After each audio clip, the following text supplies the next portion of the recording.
Assalamualaikum warahmatullahi wabarakatuh. I am Daniel Parasian Pasaribu. Today I will try to finish uh, our IELTS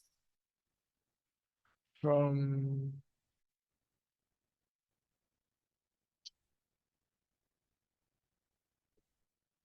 okay, yes, take that.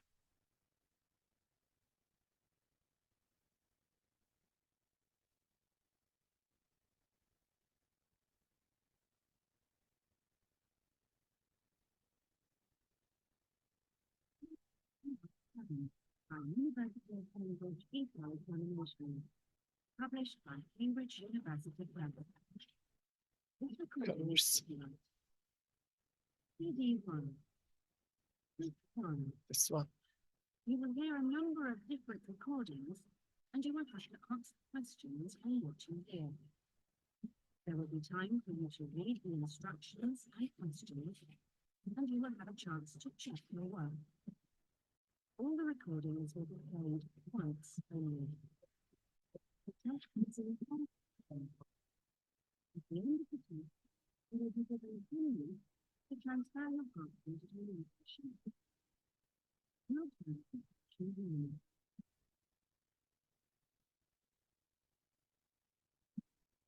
You will have two times on the question. From a passenger and an official, the land transport information service. First, you have some time to look at the questions.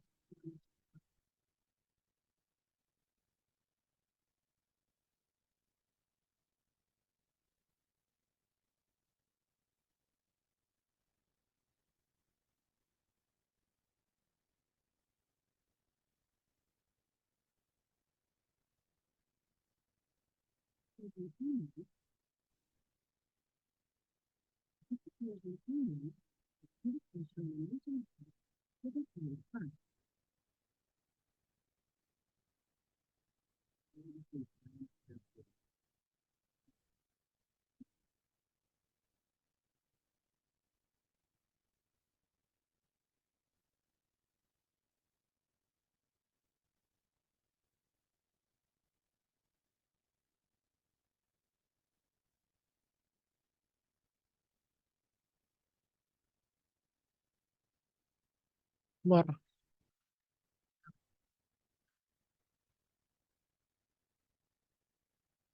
ada. The distance from the airport to Milton is 147 miles. 147 have been written in English of the day. To answer the question as we listen, to the next meeting to the next time. If you continue,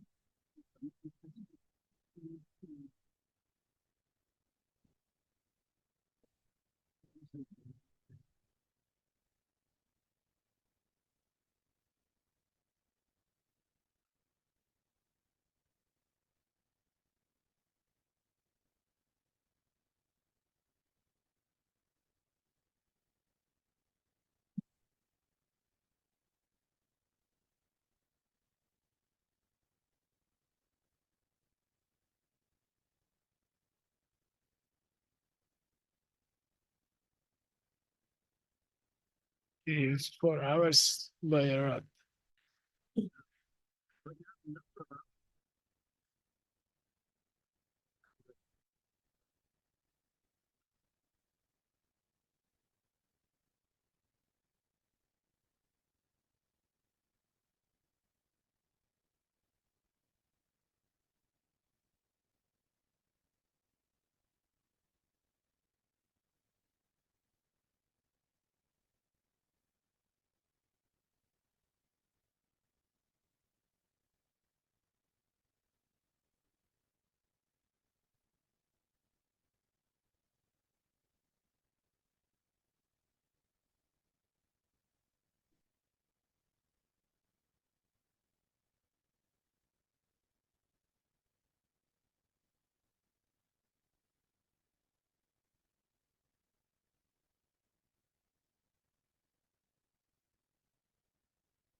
Mantap ya.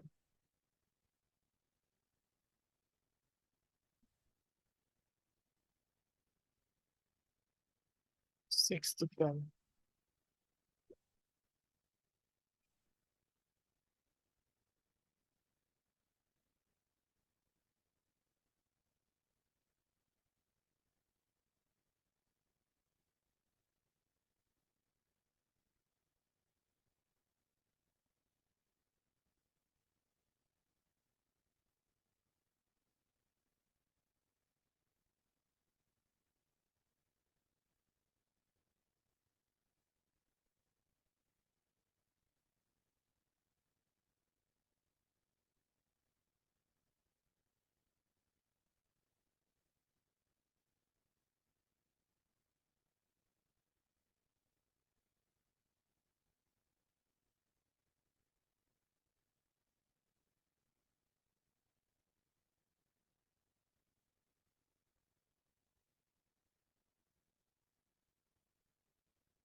Coba, kok nggak bisa ya?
Lidahnya punya udah.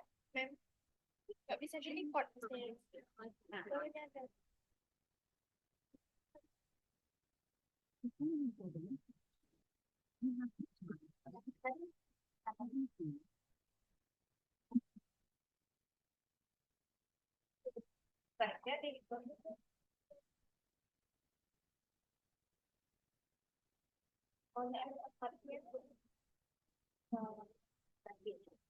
Coba. jadi komputernya enam.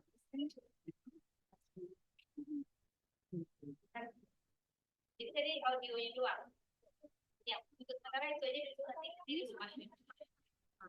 Ya, berarti ada dua dengan beda sama ini. Sementara yang lucunya jadi. Berarti bikin biasa aja yang sekarang itu ya. Ya, pasti ya itu. Karena sekarang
research has shown that the millennials have a personality of the other generation.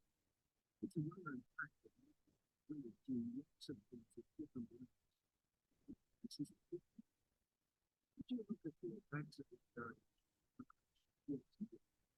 messages, it's function to such diversity that helps encourage creativity, which is generally accepted. But unfortunately, individual differences are also the root of conflict between staff, and they can lead to difficulties in management, which is sometimes considered.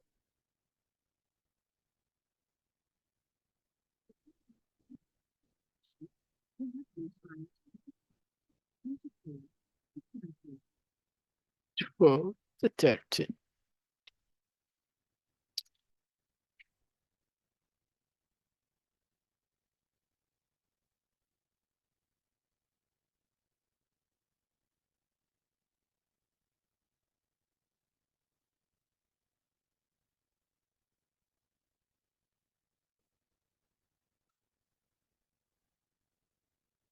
So, Clarence, you were looking at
Recognition of the universe is essential.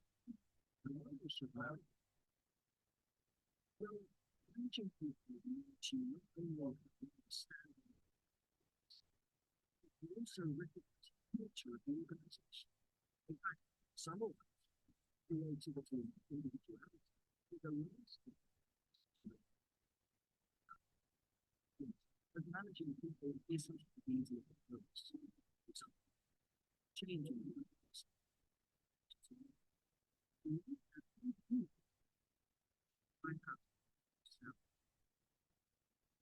so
Oh, okay.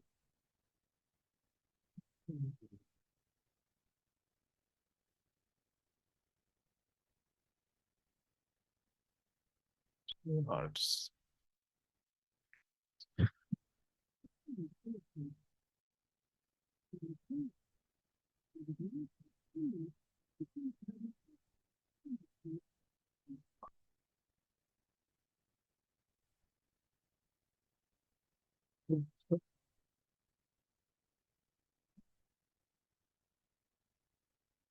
Selesai saya.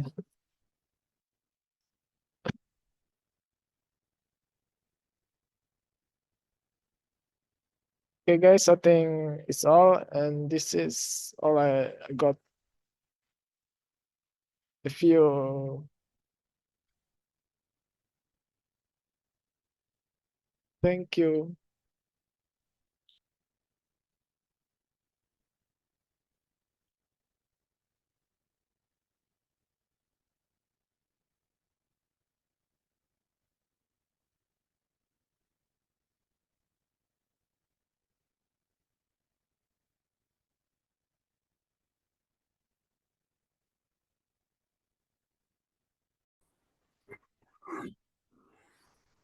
Guys, now we move to custom English tester.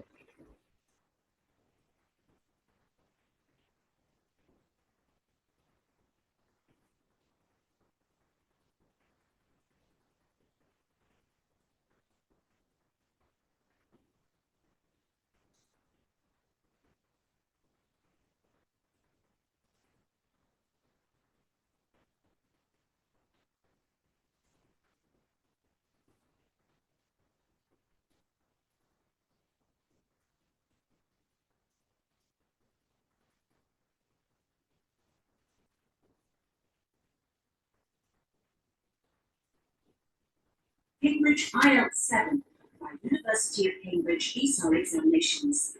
Published by Cambridge University Press. This recording is copyright. CD 2. Test 3. You will hear a number of different recordings, and you will have to answer questions on what you hear. There will be time for you to read the instructions and questions, and you will have a chance to check your work. All recordings will be played once only. The test is in 4 sections. At the end of the test, you will be given 10 minutes to transfer your answers to an answer sheet. Now turn to section 1. Section 1. You will hear a conversation between a student and a job advisor. First, you have some time to look at questions 1. Is this?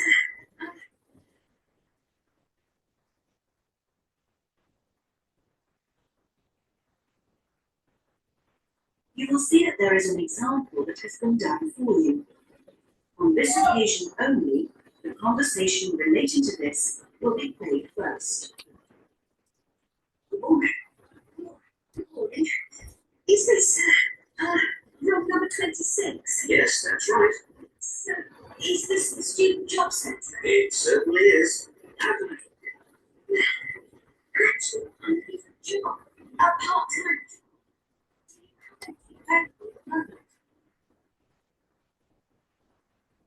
The student is looking for a part-time job.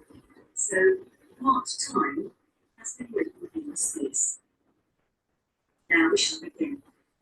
You should answer the questions as you listen, because you will not hear the recording a second time. Listen carefully. Answer questions 1 to 5.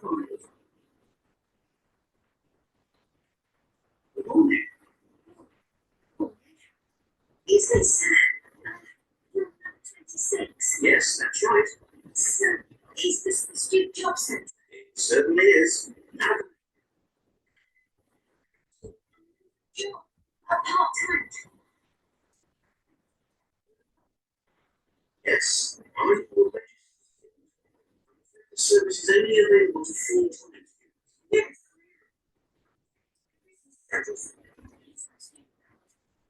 cheery.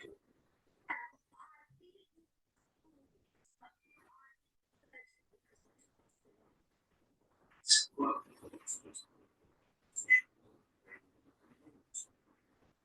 there's a job working at the reception desk at the sports centre for 3 evenings a week. That's Wednesdays, Thursdays, and Fridays.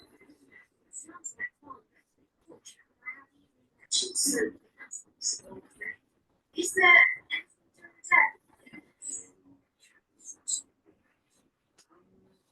what about P? There's a position for a cleaner at the childcare centre. But you meet with her at 6 a.m. 6 o'clock in the morning. It's not too early for me, was it? Make it as early in the day. Well, there was a position going in the computer lab for 3 days a week that you might be able to do. Ah, here it is. No, it's in the library, not the lab. Clerical assistant required. Mostly involves putting the books back on the shelves. Right. It's for Wednesday and Friday evenings again.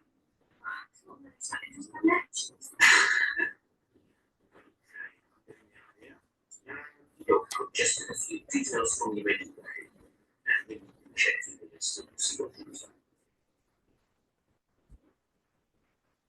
Before you hear the rest of the conversation, you have some time to look at questions 6 to 10.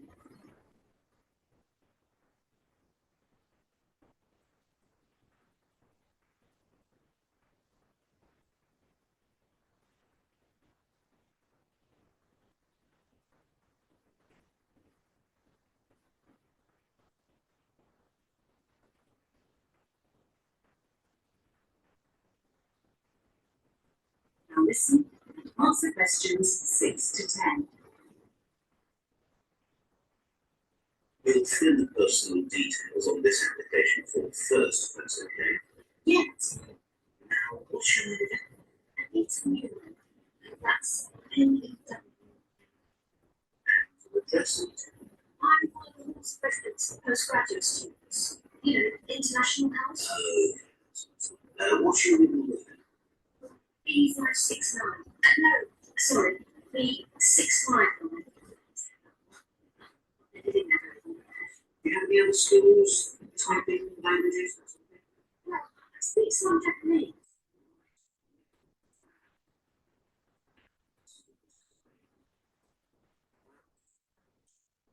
This position for office assistant at the English Language Centre. 3 days a week, Monday, Friday, and Saturday mornings. It's free. Tell me what the job involves. Yeah, sure.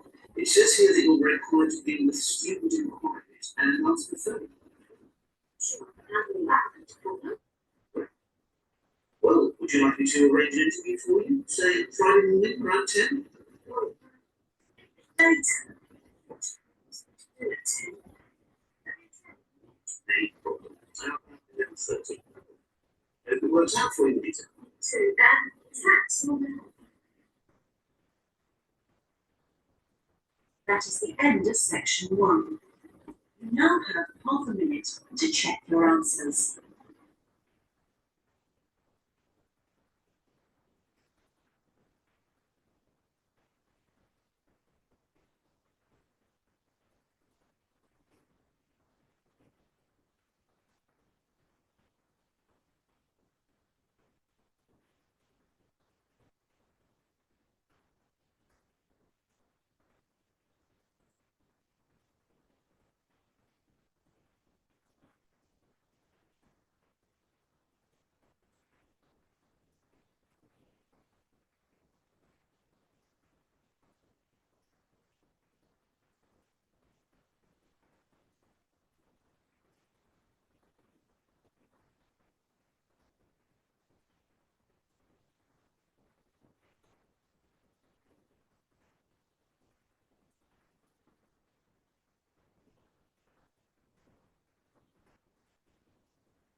Section 2.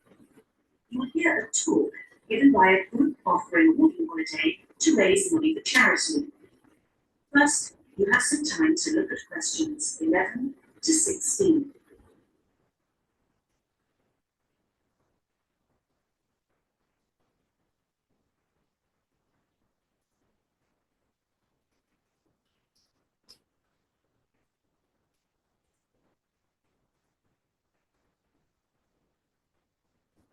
Now listen carefully and answer questions 11 to 16. Good morning. I'm very pleased to be invited along to your club to talk about our charity-sponsored walking holiday for Education Aid. I'll start by giving you a brief overview of what it entails. First of all, let me explain what we mean by sponsor here. This is where people promise to donate money to the charity if you achieve your goal. In this case, for a certain number of miles. Basically, we are organising a 10-day holiday from the 6th to the 16th of November, with 8 days actual walking, trekking in the Samira Mountains. Let's have a look at some of the details. We require you to raise sponsorship money of at least $3,200, paying $250 of it up front as a deposit, and the rest in stages throughout the year. Out of this, about 35% will go on your expenses, and that leaves 65% guaranteed to go to the charity. Which brings me to the most important part. This trek is being specifically organised to help education in the Samira region. Last year, we helped train teachers for the disabled, and this year, we're focusing on the pupils. Each of the walkers' sponsorship money will go to help an individual special needs pupil in one of the mountain schools. In the second part of the talk, I'll be giving you a lot more details. But back to the basic information. Age nets. This is the second time we've run this kind of holiday, and on the first, we even had an 80-year-old. But we found it was wise to establish limits this time. You have to be at least 18, and the top limit is now 17, though you need to obtain a health certificate from your doctor if you're over 60 years old. Now, the Samira Mountains are among the highest in the world, but you mustn't be too daunted. We will mainly be trekking in the foothills only, although there will be spectacular views even in the foothills. However, you will need to be extremely fit if you aren't mad and you're interested in coming with us. You have plenty of time to get in shape. You'll be sleeping in tents, so you must have quite a bit of equipment with you, but you will be helped by local assistants. Your bedding and so forth will be carried by them. We ask that you only walk with a small rucksack with needs for the day. I don't think I've really said enough about the marvellous area you'll be walking in. Let's have a look at some of the sights you'll be seeing. Apart from these spectacular snow-covered peaks and valleys, there are marvellous historic villages. The area has been famous for centuries for making beautiful carpets, although recently there has been a trend to move into weaving blankets and wood carving. The people are extremely friendly and welcoming. We deliberately keep the party small in size to minimize disruption to people and landscape. Before you hear the rest of the talk, you have some time to look at questions 17 to 20.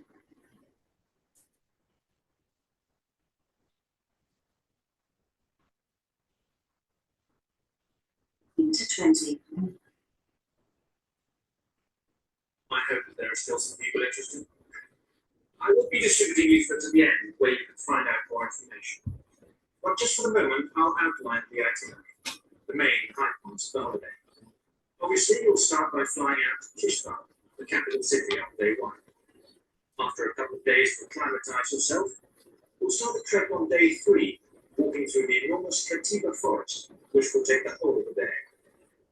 Day 4 takes us higher up, going through the foothills, past a number of villages, and visiting a school for the disabled in Sohar.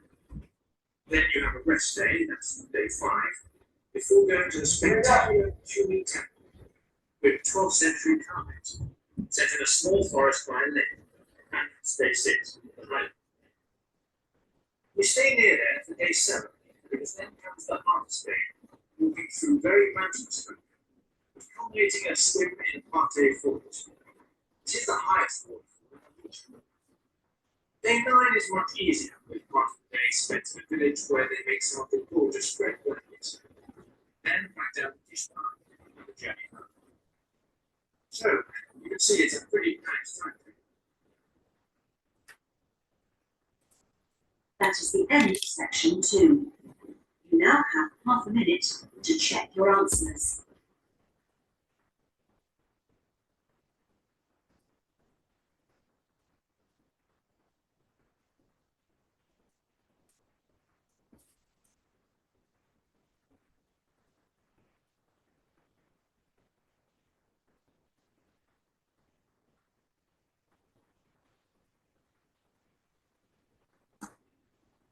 Section 3. You will hear part of a seminar on ocean research given by a climate scientist. First, you have some time to look at questions 21 to 25.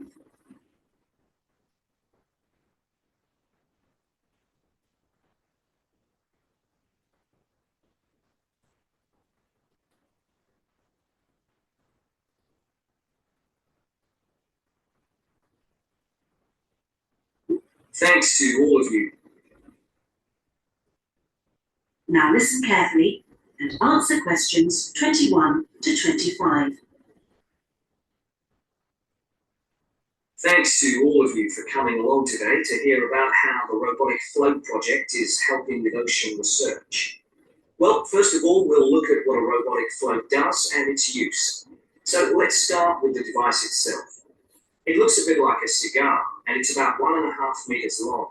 More importantly, it's full of equipment that's designed to collect data. So it can help us in building up a profile of different factors which work together within the world's oceans. Sounds like a big project. Isn't it too big for one country to undertake? That's quite true, but this project is a really good example of international cooperation. Over the last 5 years, scientists from 13 countries have been taking part in the project and launching floats in their area of ocean control. And next year, this number will rise to 14 when Indonesia joins the project. That's impressive. But let's move on to how floats work. The operational cycle goes like this. Each of the floats is dropped in the ocean from a boat at a set point and activated from a satellite. Then the float immediately sinks about 2,000 meters. That's 2 whole kilometers down in the water. It stays at this depth for about 10 days and is carried around by the currents which operate in the ocean at this level. During this time, it's possible for it to cover quite large distances, but the average is 50 kilometers. So, what is it actually recording? Well, at this stage, nothing. But as it rises to the surface, it collects all sorts of data. Most importantly, variations in salinity, and that's salt levels, and the changes in temperature, a bit like underwater weather balloons. Then, when it gets back to the surface, all the data it's collected is beamed up to the satellite. After about 5 hours on the surface, the float automatically sinks, beginning the whole process again. What happens to the data? Well, the information is transferred direct to onshore meteorological stations, like our one in Hobart, and within 4 hours the findings can be on computers, and they can be mapped and analysed. Before you hear the rest of the seminar, you have some time to look at questions 26. Events is. You say you're building models of the world. Now listen and answer questions 26 to 30. You say you're building models of the world's ocean systems, but how are they going to be used? And more importantly, when?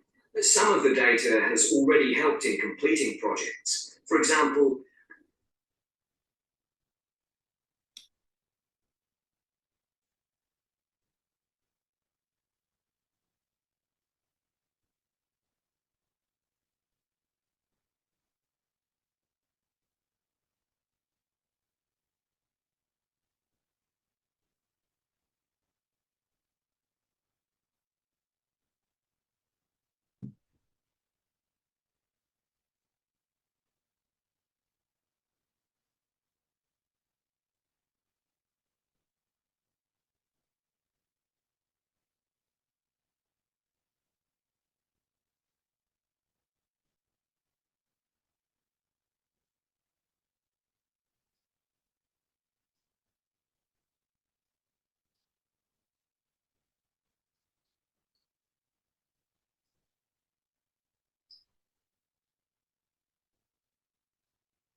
understanding of the underlying causes of El Nino events is being confirmed by float data.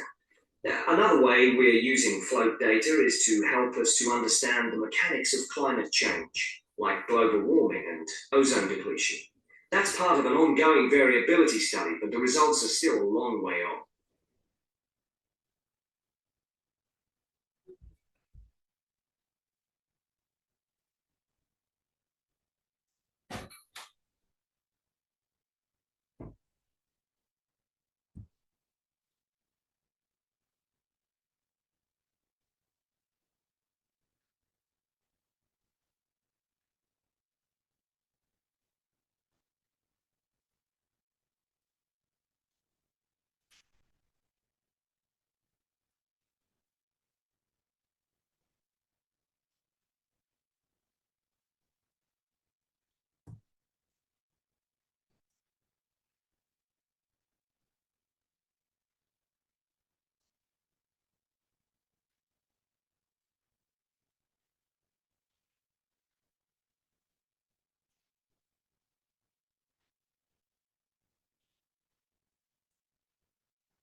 However, this is not the case with our ocean weather forecasting.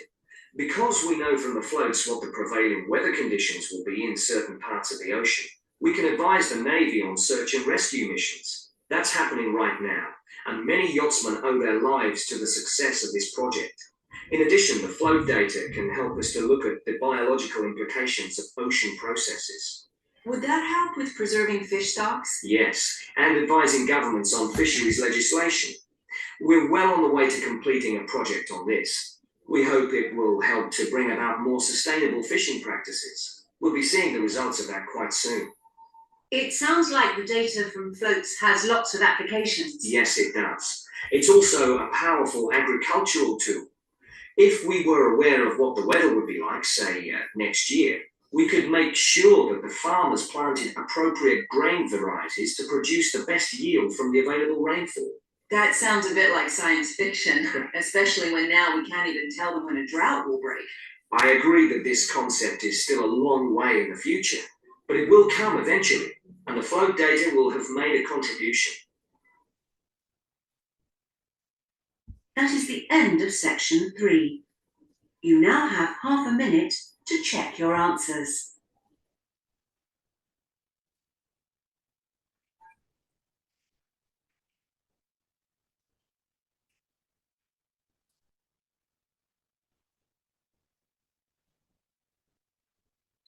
Section 4.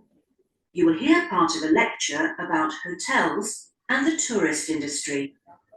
First, you have some time to look at questions 31 to 40.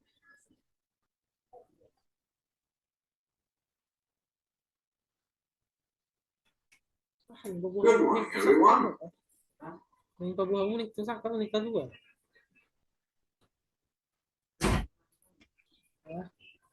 Now listen carefully and answer questions 31 to 40. Good morning, everyone. Today's lecture forms part of the hospitality and tourism module. Last week, I looked at the economy end of the hotel business. This week, I'm going to discuss the luxury end of the market. Let's consider the following scenario.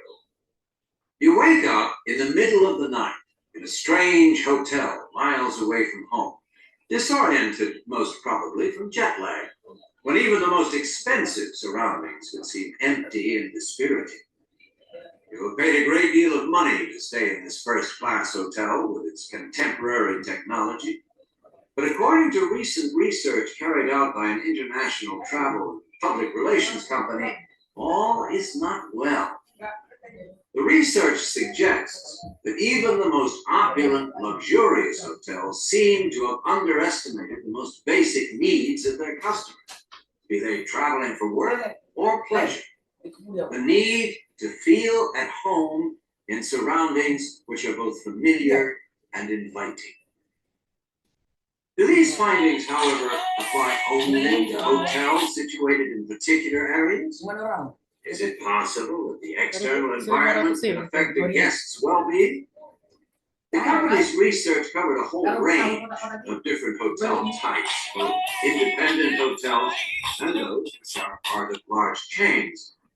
They investigated chic, so-called boutique hotels in the heart of downtown business districts, stately mansions located in the depths of beautiful countryside, and plush hotels built at the edge of tropical beaches, surrounded by palm trees, idyllic blue ocean.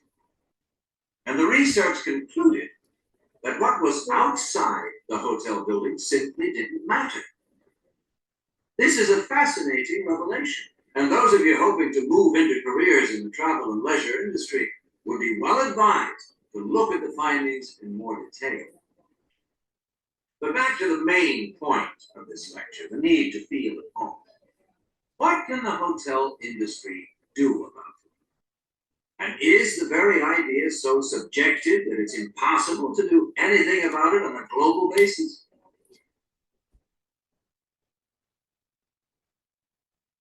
However, nothing stands still in this world. One company has come up with the slogan, "Take your home with you," and aims to provide clients with luxury service apartments. Those in the business travel industry maintain that these service apartments dispense what travelers don't want, while maximizing the facilities they do want.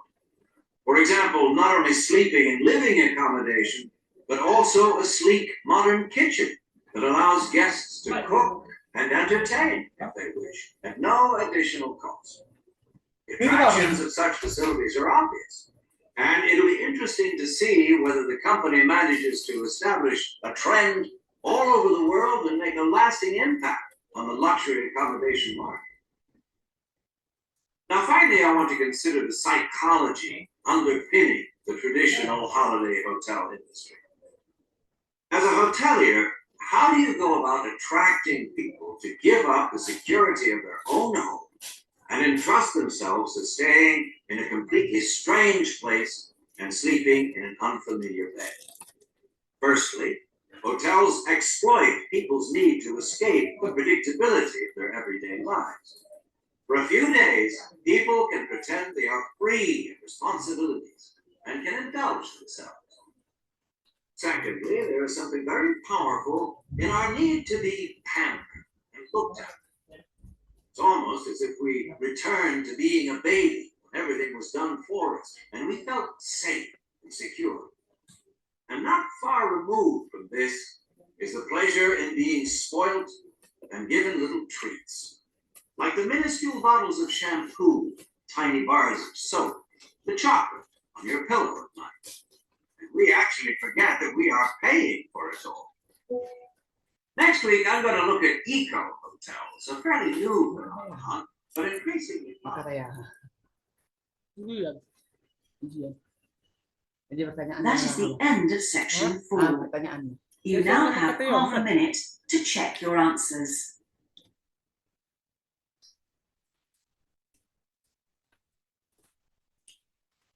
Ujian Ielts. Kan lagi yang itu TOEFL gitu. TOEFL.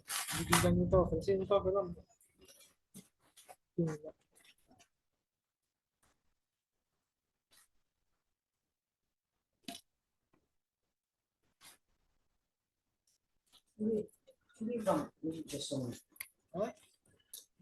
That is the end of the listening test.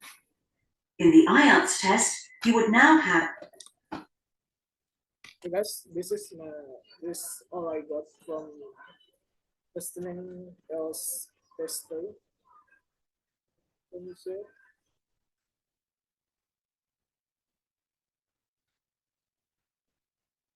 I don't get it all, but still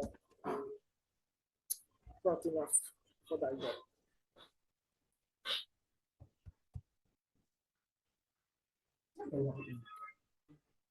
Bro, what not, bro?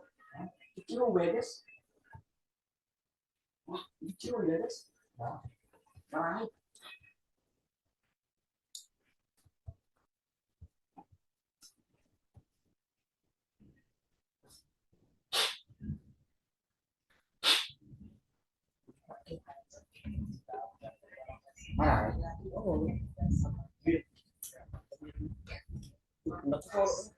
Đang mau ngồi vào con gì vậy? Để mà cái băng nó nào? Đang đưa băng đi bên rồi. Mà tôi tập này cái gì? Tôi tidak mas. Biar main bos. Nah dong. Biar.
Hujan lagi.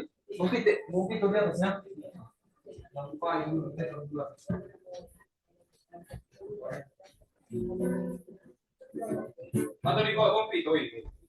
Test 4. You will hear a number of different recordings and you will have to answer questions on what you hear.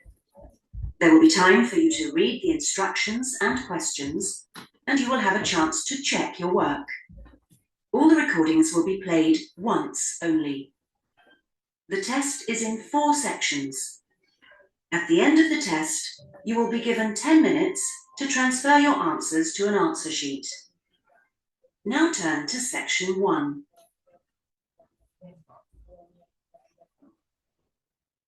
Section 1.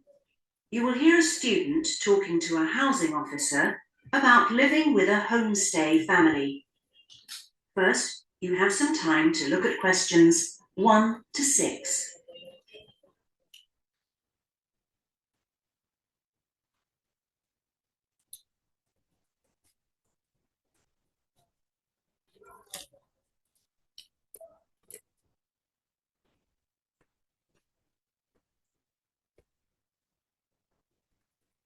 Saan mo nito telepon mo?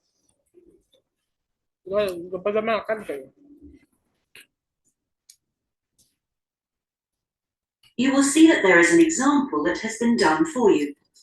On this occasion only, the conversation relating to this will be played first. Yes, what can I do for you?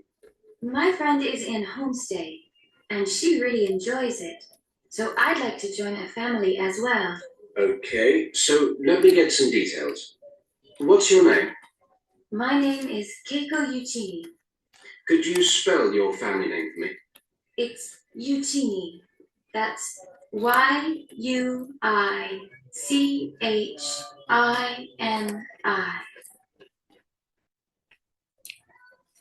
The student's surname is Uichini, so Uichini has been written on the form. Now we shall begin. You should answer the questions as you listen, because you will not hear the recording a second time. Listen carefully and answer questions 1 to 6.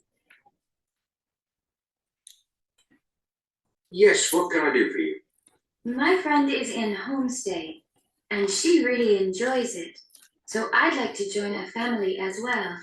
Okay, so let me get some details. What's your name? My name is Keiko Yuchini. Could you spell your family name for me?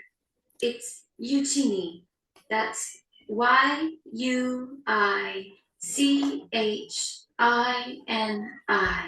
And your first name? It's Keiko. Keiko. That's Keiko Yuchini. Okay, and you're female. And your nationality? I'm Japanese. Right. And could I see your passport, please?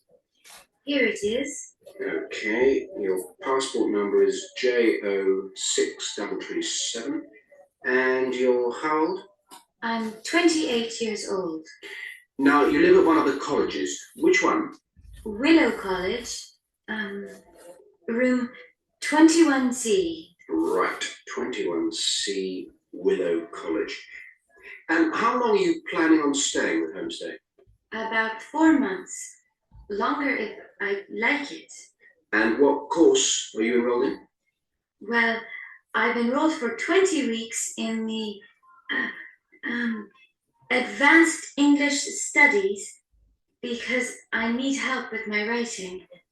And I'm nearly at the end of my first 5-week course. Okay, do you have any preference for a family with children or without children? I like young children, but I'd like to be with older people. You know, adults, someone around my age. Okay. And what about pets? I am a veterinarian, so that's fine. The more the better. Before you hear the rest of the conversation, you have some time to look at questions 7 to 10.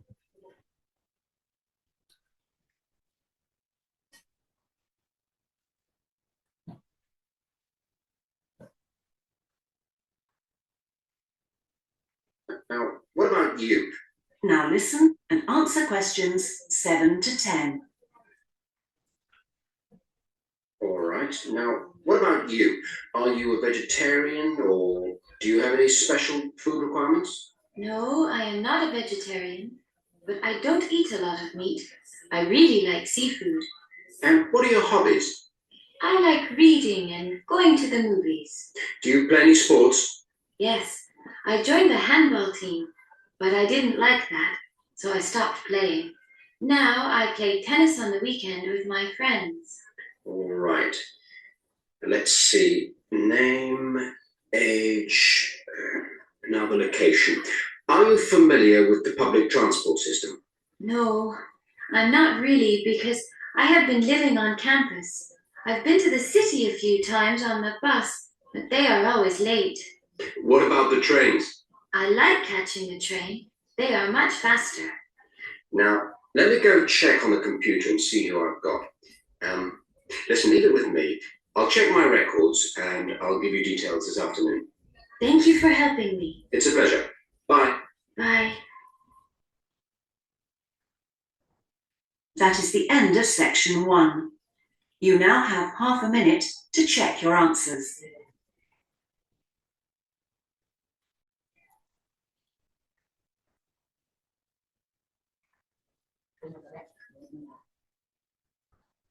Section 2. You will hear a guide giving a tour of a park. First, you have some time to look at questions 11 to 14.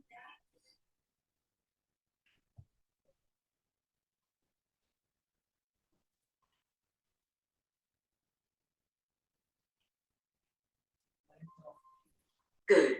I'm Sally. Welcome to all of you. Can everybody see and hear me? Good.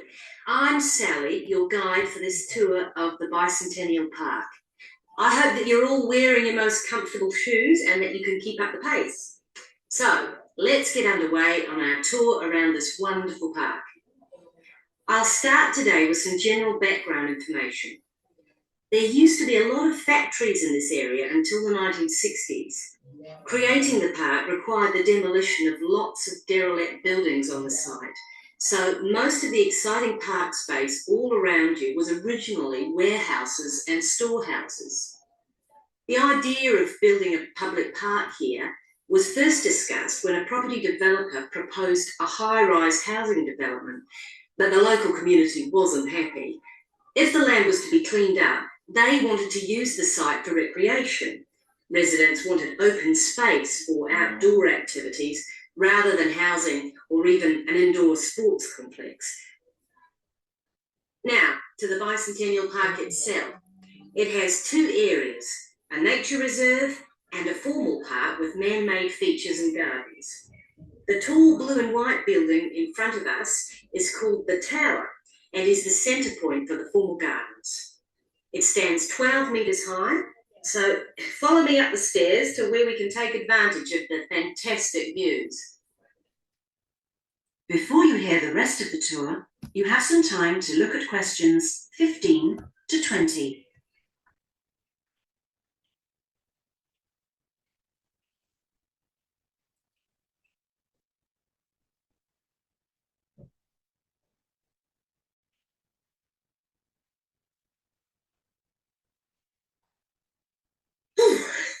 Well, here we are at the top of the...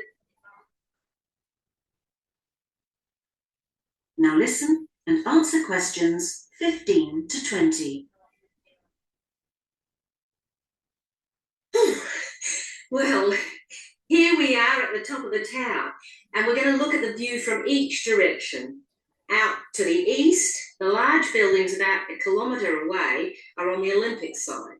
There's an indoor arena for gymnastics, a stadium for track and field, and a swimming pool for races and synchronised swimming, and also diving. If you look carefully down there, you can see the train lines. The Olympic site has its own station to encourage the use of public transport. There is also a car park, but it only holds a limited number of cars. The formal park has some specially created water features. If you look out here to the south, you can see a circular ornamental pond. And around to the west, you can relax and sit on a bench to smell the flowers in the rose garden. And finally, up to the north, if you look in front of you now, there's a lake with a small island in the centre. You can hire rowing boats in the boat shed, which you can't see from here. But if you look through the trees, you can see the cafe, which has lovely views across the water. Okay, let's climb down now. We will go now and have a look at the nature reserve section of the park, which has opened up natural wetland to the public. The mangroves have been made more accessible to visitors by the boardwalk built during the park's upgrade. You'd think that people would come here to look at the unusual plant life of the area, but in fact, it's more often used for cycling and is very popular with the local clubs. This is the far end of the park, and over there you can see the frog pond, a natural feature here long before the park was designed. Just next to it, we have our outdoor classroom, a favourite spot for school parties. The area is now most often used by primary schools for biology lessons. And finally, let's pass by the waterbird refuge. This area is in a sheltered part of the estuary. That's why the park's viewing shelter is a favourite spot for bird watchers who can use it to spy through binoculars. You can watch a variety of waterbirds, but most visitors expect to see black swans when they come to the shelter. You might spot one yourself right now. Well, here we are back at our starting point, the visitors. That is the end of section 2. You now have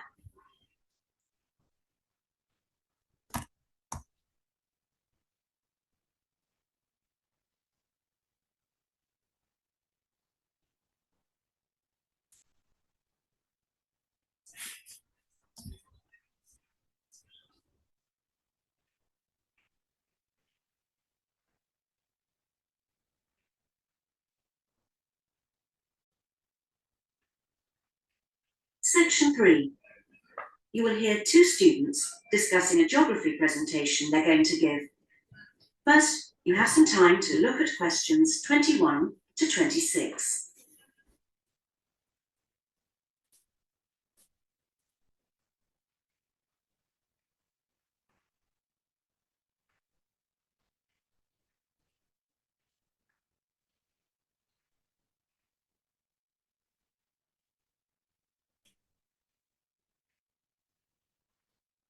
Now listen carefully and answer questions 21 to 26. Remind me, Trevor, how long is the presentation? Dr. White said 3 per hour. So about 20 minutes.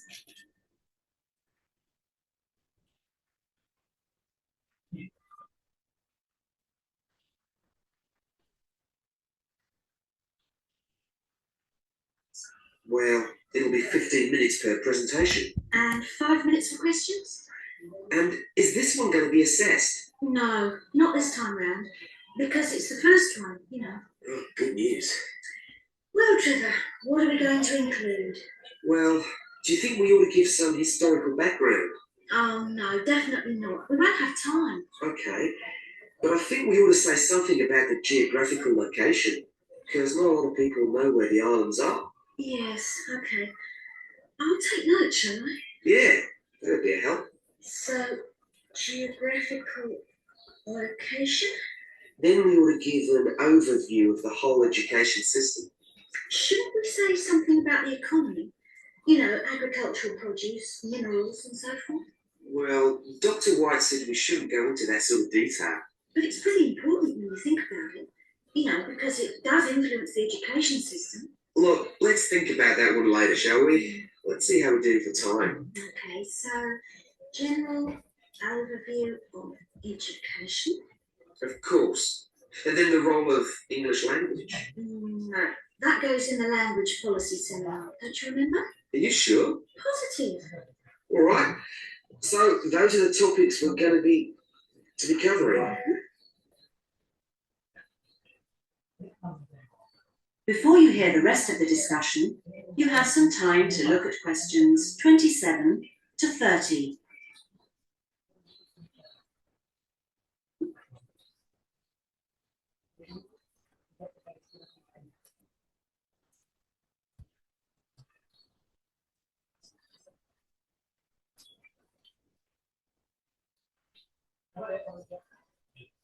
Now listen and answer questions 27 to 30. We need to think about what to prepare. Dr. White said he wanted us to use plenty of visuals and things, and we might as well try them out when we're not being assessed. Well, the most important thing is the overhead projector. No problem. We'll get that from the media room. Must remember to book it. Well, we'll need a map, of course, Probably two. One of the islands, large scale. and one of West Africa. Well, the West African one is no problem. There's one in the resources room. Oh, yeah, of course, the resources room. The islands are going to be more of a problem. Tell you what, there's a very clear map of Santiago in that tourist brochure I showed you last week. Don't you remember it? Oh, yeah, that's right. We can just use the tourist brochure. We also need statistics on several different things. Literacy rates. Yes, and school places. How about the encyclopedia? Nah, not up to date enough. Why don't we call the embassy? Oh, someone's enthusiastic. Wow, it's something's worth doing. I know, it's worth doing well. Okay. We can find out statistics on school places from them as well. Might as well.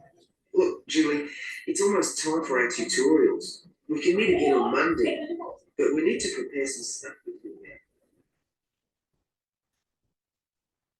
then. That is the end of section 3. You now have half a minute to check your answers.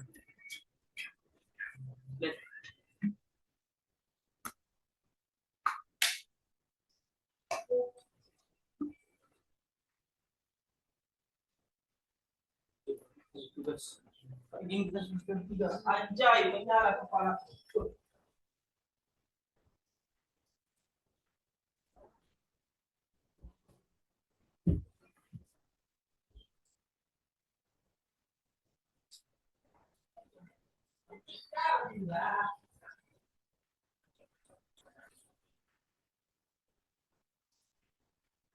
Section 4. You will hear part of a lecture about a chemical substance called monosodium glutamate. First, you have some time to look at questions 31 to 40.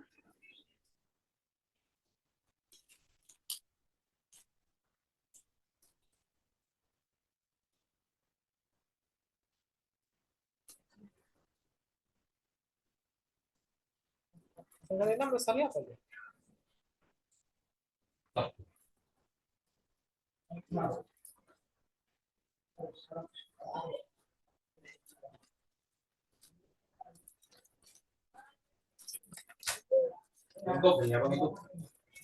Yes.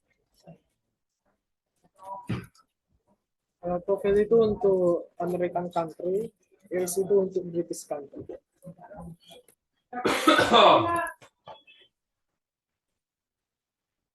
Now listen carefully and answer questions 31 to 40.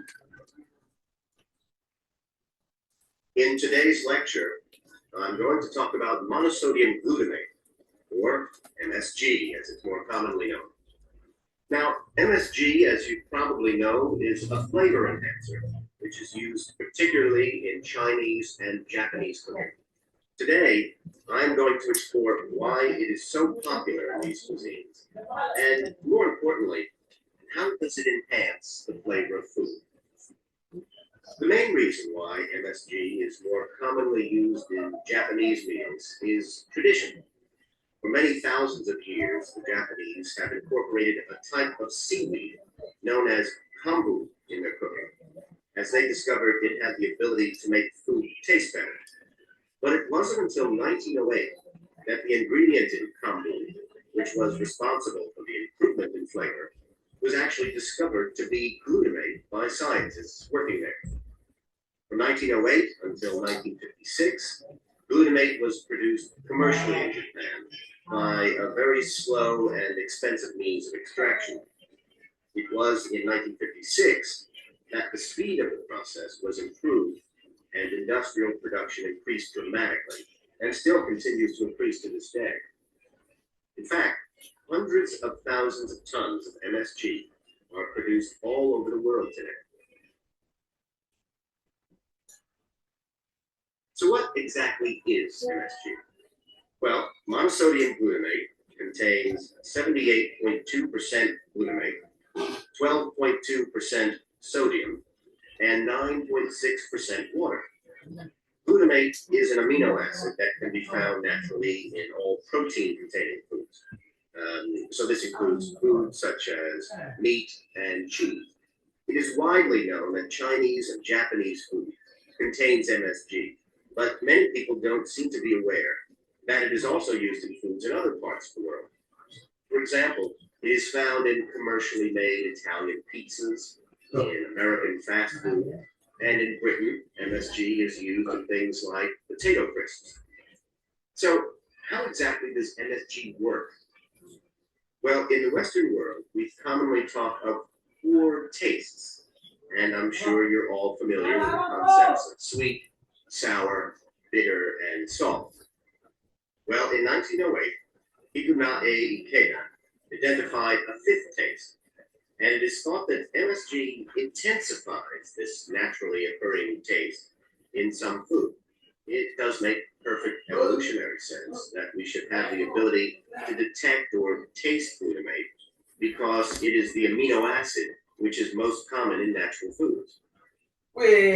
John Prescott, an associate professor at the University of Chicago, suggests that this 5th taste serves a purpose just as the other tastes do. He suggests that it signals to us the presence of protein in food, in the same way that sweetness indicates that a food contains energy-giving carbohydrates. Bitterness, he says, alerts us to toxins in the food, while sourness warns us of spoilage, and saltiness signals the presence of minerals. So, what else do you know about this?